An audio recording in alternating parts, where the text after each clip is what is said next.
Hi guys, আসসালামু আলাইকুম। আমি আর্টিস্ট রাজীব। কেমন আছো সবাই? আশা করি ভালো আছো। তো চলো আজকে ঘুরে আসা যাক আমার গ্রাম গোপালগঞ্জ থেকে।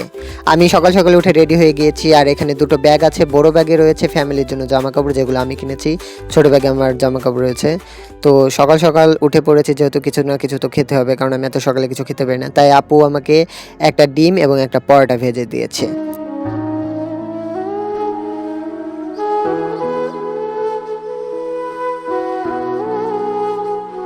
যেহেতু আমি ঈদের সময় বাসায় যেতে পারিনি, তো এখন বাসায় যাচ্ছি প্রায় 10-12 দিনের জন্য। আর মনটা খুবই খারাপ, রাজশাহী শহর ছেড়ে আমি যাচ্ছি ভাই। আচ্ছা চলো রেল স্টেশনে যাওয়া যাক আগে। হ্যাঁ, আবার ভাইবো না, রাজশাহীতে আমার এতই ভালো লাগে।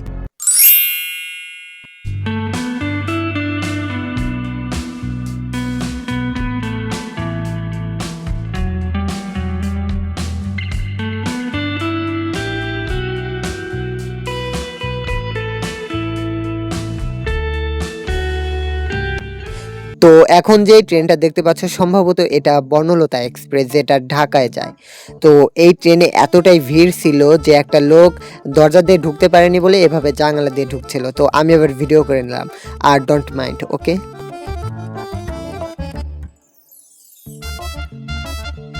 তো তোমরা আবার ভাইবো না যে রাজীব ভাই যে ট্রেনে যাবে সেই ট্রেনটায় একদম ভিড় নাই।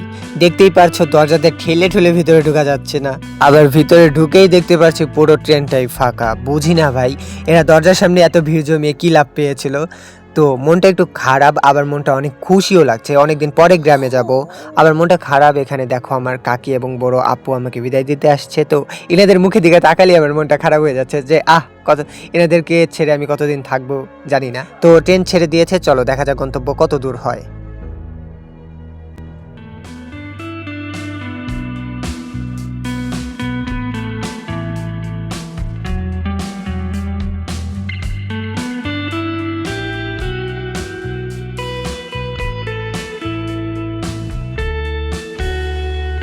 তো আমাদের ট্রেন ঈশ্বরদী স্টেশনে এসে দাঁড়ালো, আর এখানে পাওয়া যায় গরম গরম রুটি। তো তোমরা চাইলে এই রুটি কিনে খেতে পারো। আবার বলো না যে আমি খাইছি নাকি। হ্যাঁ, আমিও খাইছি, কারণ আমার খুব খিদা লাগছিল।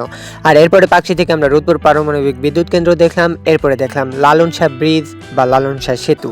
তো এরপরে গন্তব্য শেষে আমরা চলে আসছি আমাদের গন্তব্যস্থানে, যেখানে ভাঙ্গা স্টেশন, এবং আমরা এই ভাঙ্গা স্টেশনে নেমে পড়েছি।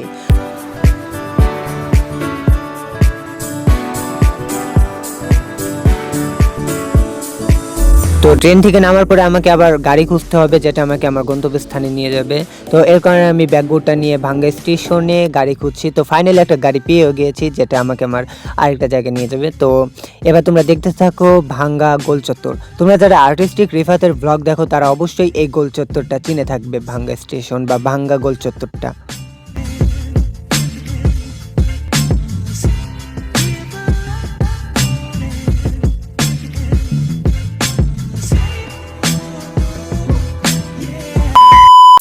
তো গাইস, অবশেষে আমি চলে আসছি আমার গ্রামের বাসায়। আর এসেই প্রথমত আমি আমার ব্যাগগুলো খুলে নিয়েছিলাম, এবং ব্যাগের ভিতরে যার যার জন্য যে জামা কাপড়গুলো এনেছিলাম তাদেরকে সেই জামা কাপড়গুলো দেখানোর জন্য বের করছিলাম। তো আমার বোনের জন্য অনেকগুলো জামা কাপড় আনছি, বাট একটা আমি এখন পরাইছি ভিডিওতে। আর ভিডিওটা তত বড় করিনি, ওর মনে হয় জামাটা তেমন একটা ভালো লাগেনি, তাই বলতেছে ভালো না। আমি আবার বললাম এই শয়তানটা কোনো জামা কাপড় দিয়ে লাভ নেই। তো এরপরে আমার বোন আচার বানাইছিল, আমার জন্য রাখছিল, সেগুলো আমাকে দিতেছে এবং সেগুলো আমি খাইতেছিলামও। আর এরপরে আবার দেখলাম যে আম শক্ত নাকি, সেগুলো নিয়ে আসছে আমার বোন আর আমার বোনের বান্ধবী। পড়ালেখা বাদ দেয় যে সব বানায় বেড়ায়, আমটু হয় বেড়ায়। আমরা আম টুকাই না, এটা আমাদের গাছের আম, আমরা নিজেরা লাগাইছি না। আমটু গাছ না, আম পুরাস। আমরা কুড়াইও না টুকাইও না, আমরা নিজেদের গাছের থেকে পেড়ে পেড়ে বানাই। এরপরে আচার খাওয়া শেষ করে আমি চলে গেলাম আমাদের এখানে যে বৈশাখী মেলাটা 4 দিন ধরে হয়। তো আজকে ছিল সেই লাস্ট দিন, আর আমিও যেহেতু আজকে রাজশাহী থেকে এসেছি, তো চলে গেলাম মেলাতে। এবং এখানে হচ্ছিল কনসার্ট, আর আমি অনেক টায়ার্ড বলে কনসার্ট আজকে করি নাই। আর ওনাদের বললেই ওনারা বলতো যে কনসার্টটা করো, তো আমি করি নাই। তারপরে এখান থেকে একটা ব্যাস কিনলাম এবং ঘুরলাম, মোমলাই খেলাম এবং বন্ধুদের সাথে একটু সময় দিলাম, ব্যাস এতটুকুই এখানে। তারপরে এখান থেকে আবার বাসায় চলে গেলাম, এবং বাসায় গিয়ে কিন্তু আমরা চুপ থাকি নাই। বাসায় গিয়ে আমরা চলে গেছি আমাদের মিশনে। এটা হচ্ছে আমাদের মিশন, মানে আম চুরি করার মিশন। হ্যাঁ, তো আম চুরি করে কাঁচা আম পেরে পেরে খাওয়ার মজাটাই আলাদা কিন্তু। তারপরে আমরা মাখাইও খাইছি, বাট সব কিছু তো আর ভিডিওতে আমি দেখাই নেই ভাই, ধরা পড়লে তো দুমসা মাইর খাইবো।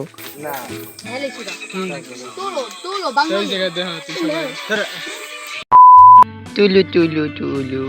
তো বাসা আসার পরে আবার দেখলাম আমার বোন কালো সাদা রঙের একটি বিড়াল পালে। তো বিড়ালটার নাম কি আমি জানি না, আমি আবার বললাম যে এর নাম কুইন অথবা মিনুরাগ।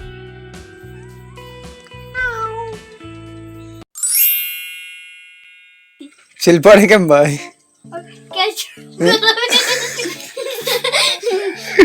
আমি বলি আল্লাহ সবকটা ফ্রিজ খুলে দেয়, চেন্নিকে সব বরফ করে। আরে বিজলি চমকাই কে? বিজলি চমকায়।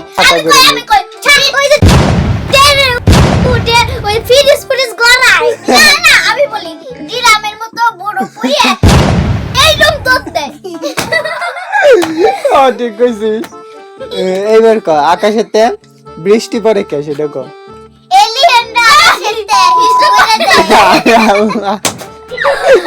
এলিয়েনরা হিসু করে দেয়, বৃষ্টি পড়ে। তো দেখলেই তো আমরা কতটা মজা করলাম। আর সকাল সকাল উঠেই দেখি যে ম্যাডাম খেলা শুরু করে দিচ্ছে। আমি এক চা খাবো, তাই বলে আমাকে চা দিয়ে গেছে। নিজে চা নিজে বানাই খাই। তুই বল বানাইছো তো সুজে দিকে। আল্লাহ, ছাত্রছাত্রী এত আসলে হবে? আপনার ক্লাসে বেশি হাসাহাসি হয়। হ্যাঁ, সেটা তো দেখা যায়। আপনি মনে বলো যদি করান না, আপনি চুপ করেন, আপনি আপনার ক্লাসের কথা ভাববেন না। আমি ক্লাসে এসে হাসাহাসি এই যে মুস্কা দিয়ে এই আমকো বাই করো সবাই। বাই করছি ম্যাম। এটা বাই করছি। আমি বাতাই। সবাই বলো, এক আর এক কত হয়? 2। তারপর মাস্টার পারে না, এক আর এক 11 না? তাই তো 11 একটা 11। না, ওরা 1 প্লাস 1 কত হয়? হ্যাঁ, এমনি কইতে হবে। 2 প্লাস 2 কত হয়? আর ম্যাম 3 প্লাস 3 কত? 6। এই গাধার বাচ্চারা এত কথা বলি কেন? এই তো আজকেও যেহেতু মেঘলা আকাশ ছিল আর 5 দিনের মতো, তাই আমরা চলে আসছি বিকালে ঘুরতে। আর রোদ্রের তাপটাও কম ছিল, যার কারণে ঘোরাফেরায় মজাটাও অনেক হচ্ছে। আর বিকাল টাইমে আমরা এভাবেই গ্রামের ছেলেরা প্রতিদিন ঘুরতে বের হই দল ধরে। আর আজকে আমরা 4-5 জন বেরিয়ে গেছি। দেখো ওয়েদারটা কত সুন্দর। আর আমার হাতে ছিল হচ্ছে একটা জবা ফুল, অপরাজিতা, আর হচ্ছে সাদা কি ফুল জানি না, মানে রাস্তার ধার থেকে অনেকগুলো গাছ থেকে আমি পেরে পেরে এইভাবে গুছাইছি। তো এখানে আবার দেখলাম গ্রামের চাচিরা মোমো বানায় রাখছে, খাইবা নাকি? চলে আসো। আমাদের জোড়া ব্রিজ, বাড়ির পাশে এই ব্রিজটা হওয়াতে এলাকারও যেমন উপকার হয়েছে, তাছাড়া উপকার হয়েছে আমাদের মতো ছেলেপেলেদের জন্য। প্রতিদিন বিকালে এখানে আমরা বসাই আড্ডার আসর, গান বাজনা, মজা এবং আনন্দ করাটাই আমাদের এই ব্রিজের উপর। এত পরিমাণ মজা হয় প্রতিদিন বিকালে। তাছাড়া আর 5টা গ্রাম থেকেও ছেলেপেলে এই ব্রিজে ঘুরতে আসে। জোড়া ব্রিজটা হওয়াতে অনেক অনেক সুন্দর একটি মুহূর্ত আমরা এখানে কাটাতে পারি। তাছাড়া গ্রামের মানুষরা এই ব্রিজের উপর নানান ধরনের কাজ করে থাকে। আর কারেন্ট চলে গেলে তো রাত্রে এখানে এত পরিমাণ মানুষের আড্ডা জমে, যার কোনো হিসাব নাই। একটা গ্রামের মানুষ ছাড়া এই ফিলিংসটা আর কেউ নিতেই পারবে না। তো তারপর আর কি আমি চলে গেলাম আমাদের উজানি বাজারে, এবং ওখান থেকে মনে হলো যে কিছু একটা খাই। তো খাওয়ার জন্য আমি এখানে সিঙ্গারা আর পুরি নিয়ে নিয়েছি 3 পিস করে, আর প্রতি পিস আমাদের এখানে 10 টাকা করে। এবার তুমি কমেন্ট করে জানো তোমাদের ওখানে সিঙ্গারা পুরির দাম কেমন। তো বাসা আসার পরে আমি পুরিকেই প্লেট বানাইছি, আর হচ্ছে সিঙ্গারা দিয়ে খাবার বানাইছি, সাথে একটু পেঁয়াজ দিয়ে সাজাইছিও, বাট শশা ছিল না। আমার মাথায় যত ফাউলবাজি বুদ্ধি, বুঝছো। আর এখানে আমার বোন ওইও মানে খাইতেছিল, আর ওর জন্য আনছিলাম, আম্মুর জন্য আনছিলাম, আর 2টা মিলে এইভাবে মজা করতেছিলাম।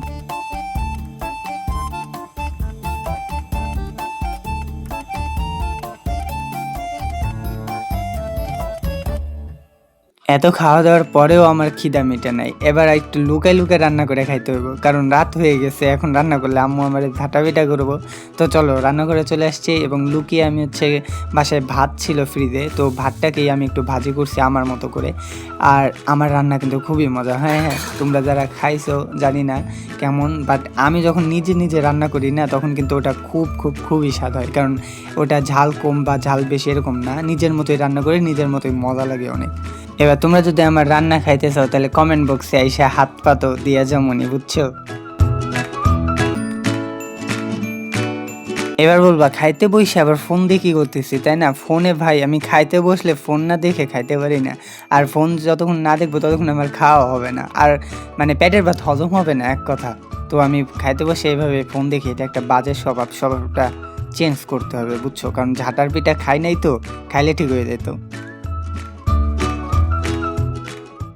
তো পরের দিন সকাল সকালে ঘুম থেকে উঠলাম, আর আম্মু বলতেছে যে রাজশাহীতে চলেই তো যাবি, ফ্রিজটা একটু পরিষ্কার করে দিয়ে যা। তা আমিও ভাবলাম রাজশাহীতে যাওয়ার আগে আমার ফ্রিজটা পরিষ্কার করে দিয়ে যা উচিত, তো কাজে লেগে পড়লাম। আর পুরো ভিডিওটা দেখানো হয় না ফ্রিজ পরিষ্কার করার, কারণ এটা দেখে কী করবা। তাই মানে এখানে আবার আব্বু দুটো ড্রিঙ্ক এনে রাখছিল, একটা আমার আর একটা আমার ছোটো বোনের। তো আমারটা আমি নিয়ে খাওয়া শুরু করছি, আর রাজশাহী থেকে আন্টি আমাকে একটা ভিডিও হোয়াটসঅ্যাপে সেন্ড করছিল, তো সেই ভিডিওটা দেখতেছিলাম, তোমরাও দেখো। হ্যাঁ, আমি পারিনি তোমাকে আপন করে, আমি পারিনি তোমাকে আবার আমার করে রাখতে। কখনো যদি হঠাৎ এসে জড়িয়ে ধরে বলো ভালোবাসো, আমি তখনই তোমার নামে লেখা চিঠি পড়ে শোনাবো তোমাকে। দেখো তুমি আমার চোখের পানি, আমার গাওয়া গানে তোমাকে কাছে টানি, আসো আমার পাশে হাতটা ধরে বাসো, তোমায় নিয়ে যাবো আমার পৃথিবীতে। তো শুনলাই তো আমার আন্টির গান কত সুন্দর, পার্সোনালি আমার অনেক ভালো লাগে। আর আমার আন্টি কিন্তু কবিতা আবৃত্তি করে, গান না, তবে আমার খুবই ভালো লাগে তার গান। তো এরপরে আমি লুডুস রান্না করছিলাম এবং নামাজে যাব আজকে শুক্রবার, তাই নামাজে যাওয়ার আগে লুডুসটা খেয়ে নিয়েছিলাম। আর ভাই ভয়েস দেওয়া খুবই প্যারা, তাই ভয়েসের খারাপ দিকগুলো ইগনোর করো। হ্যাঁ, আর এখানে জুম্মার নামাজ আদায়ের জন্য আমি রেডি হচ্ছিলাম। তো নামাজ পড়তে গেলে আমি ফোন নিয়ে যাই না, যার কারণে হয়তো তোমাদের দেখাতে পারবো না। তো আসার পথে দেখলাম যে বাইরে খুবই ঝড় হচ্ছে, তাই বাসা থেকে ফোন নিয়ে দৌড় দিয়ে ব্রিজের উপর এসে আমি ভিডিও করছিলাম।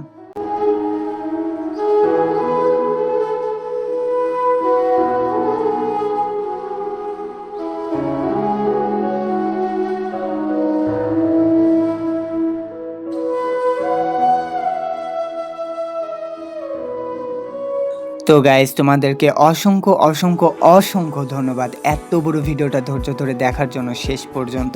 তো পারলে তোমাদেরকে জড়ায় ধরে ধন্যবাদ বলতাম, কারণ ভাই এত বড় ভিডিও কেউ দেখতেই চায় না। তো এত কষ্টের ভিতরে আরেকটু কষ্ট দিতে চাই, একটু ভাই 1 মিনিট। তো আর্টিস্ট রাজীব ইউটিউব চ্যানেলটি সাবস্ক্রাইব করে পাশে থাকা অল বাটনটি ক্লিক করে দাও, সাথে তোমার মতামত জানিয়ে দাও কমেন্ট বক্সে। ভালো থাকো ভাই, আল্লাহ হাফেজ।